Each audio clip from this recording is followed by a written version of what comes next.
Japan के सम्राट Yamato का एक मंत्री था, ओचो-सान।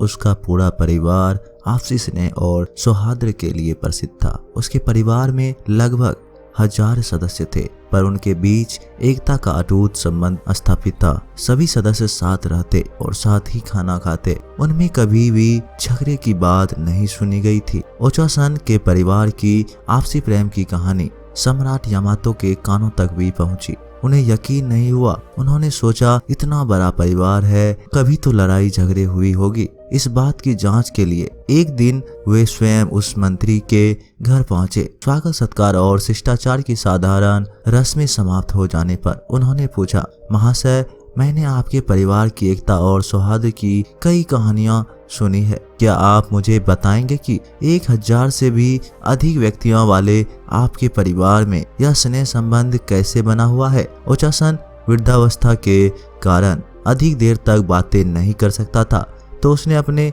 एक पोते को संकेत से कलम, दवात और कागज लाने के लिए कहा। उन चीजों के आ जाने पर उसने अपने कांपते हुए हाथों से लगभग 100 शब्द लिखकर कागज सम्राट की ओर बढ़ा दिया। सम्राट ने उत्सुकतावश कागज पर नजर डाली तो चकित रह गए। कागज में एक ही शब्द को 100 बार लिखा गया था, सहनशीलता, सहनशीलता, सहनशीलता। सम्राट को चकित और अवाक देखकर ओचो-सान ने अपनी कांपती हुई आवाज में कहा, महाराज, मेरे परिवार की एकता का रहस्य बस इसी एक शब्द में निहित है, सहनशीलता। सहनशीलता का ये महामंत्र ही हमारे बीच एकता का धागा अब तक बनाए हुए है। इस महामंत्र को जितना बार दोहराया जाए उतना कम है। दोस्तों, अगर हम अपने जीवन में देखें तो पाएंगे कि हमारे पारिवारिक कलम का मुख्य कारण भी परिवार के सदस्यों के बीच सहनशीलता का ना होना है।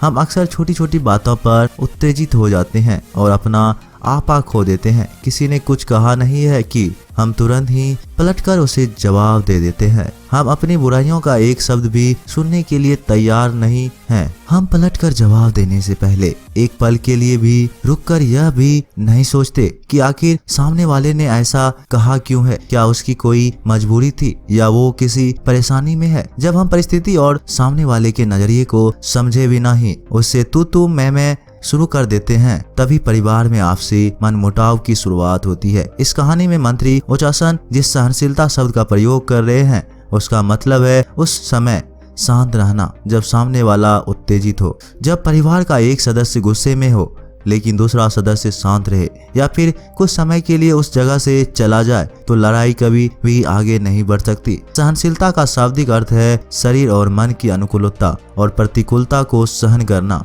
यानी कि विपरीत परिस्थिति और अपने खिलाफ बोले गए शब्दों को सहन करने की क्षमता होना। अगर आप में इतनी सहनशीलता है कि आप परिवार के सदस्यों की पूरी बात अंत तक सुन सके, तो परिवार में आपसी कलह की संभावना कई गुना तक कम हो जाती है, क्योंकि हर कोई यही चाहता है कि उसकी बात सुनी जाए। लेकिन हम ज्यादातर मौकों पर सामने वाले की बात काटकर अपनी बात रखना शुरू कर देते हैं, जो कि परिवार में लड़ाई और बहस के बढ़ने का सबसे बड़ा कारण है। क्योंकि जब हम किसी की बात को पूरा सुने बिना ही उसे बीच में रोक देते हैं, तो उसे लगता है कि उसे और उसकी बात को महत्व नहीं दिया जा रहा है, और फिर ऐसी स्थिति में सामने वाले व्यक्ति का अहम, उसका ईगो क्रोध में परिवर्तन हो जाता है। इसीलिए परिवार में शांति लाने का सबसे पहला तरीका है कि परिवार के सभी सदस्यों की बात और उनके नजरिए को समझा जाए और उन्हें महत्व दिया जाए, और यह काम बिना सहनशीलता के संभव नहीं है। दोस्तों, आशा करते हैं कि आज की यह छोटी सी कहानी